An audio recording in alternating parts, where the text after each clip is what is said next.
El Galaxy Note 20 Ultra ha recibido su ración de One UI 3.1. Trajo novedades y decepciones. ¿Quieres saber más de esto? Llegaste al lugar correcto. Mi nombre es Soto y esto es tu Asesor Geek.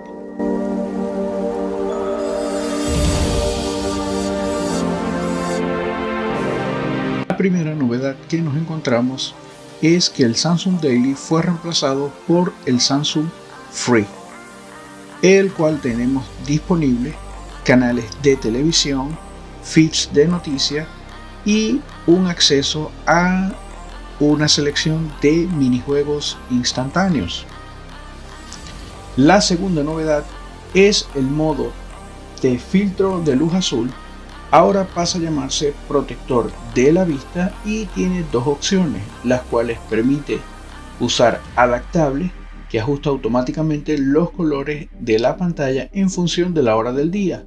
Vamos a ver unos colores leves durante el día y colores mucho más cálidos durante la noche. O podemos colocarlo personalizado y definimos de qué hora a qué hora podemos utilizar este modo. Bastaría con activarlo y ya estaría funcionando. Otra de las novedades que nos trae One UI 3.1 era que en la versión anterior se desperdiciaba mucho espacio en pantalla, cosa que ahora no ocurre. Para activar esta función deberíamos de ir hasta acá, colocar 4x4 las carpetas y podemos ver que ya no se desperdicia el espacio en pantalla que en la versión anterior sí ocurría. Otras de las funciones populares de las cuales se ha hablado mucho es continuar con las aplicaciones en otros dispositivos. Bastaría con ir al menú de configuración, ir a funciones avanzadas y continuamos aplicaciones en otros dispositivos. Así podemos retomar lo que estamos trabajando en un equipo y continuarlo en otro. El requisito para que esta función sea activada, ambos equipos deben tener el mismo sistema operativo, que debería ser One UI 3.1, la misma cuenta logueada y el Bluetooth activado. Una de las novedades que se enfoca en la privacidad será el compartir en privado o private share, la cual nos va a permitir compartir archivos multimedia por medio de un código QR o un link de forma privada y cifrada, limitando a que tanto el emisor como el receptor deben tener esta aplicación activada. Una de mis favoritas es la herramienta de borrado de objetos. Para activar esta función, solo debes acceder a una imagen. Para editar, debemos presionar en el lapicito, ir a los tres puntos, la función de Lapse, y acá activamos o desactivamos la función de borrar objetos. ¿Qué tal funciona? Bueno, solamente debemos acceder aquí al borrador, seleccionar el objeto en cuestión que queremos eliminar y ahí podemos ver que eliminó, pero sin embargo queda una especie de silueta. Acá volvemos a presionar, le damos a borrar y listo. Aquí podemos ver que se borró el objeto, pero de igual forma sigue quedando una silueta porque no es del todo perfecto. Si quieres que esta función sea al 100% efectiva, deberías contar con un fondo que sea unicolor para que tengas unos resultados convincentes. Otra de las novedades que se enfoca en la privacidad sería la de eliminar las etiquetas de ubicación. Por lo general, cuando capturamos imágenes, colocamos una etiqueta de ubicación para saber en dónde capturamos la fotografía para archivos o lo que sea que se utilice. Acá podemos ver en esta fotografía la ubicación en donde fue tomada. Una de las novedades que nos daría en esta versión de One UI 3.1 es la posibilidad de poder compartir esta imagen eliminando la ubicación para no dar datos que puedan ser comprometedores o sencillamente no se quiere compartir la ubicación en donde se tomó la fotografía.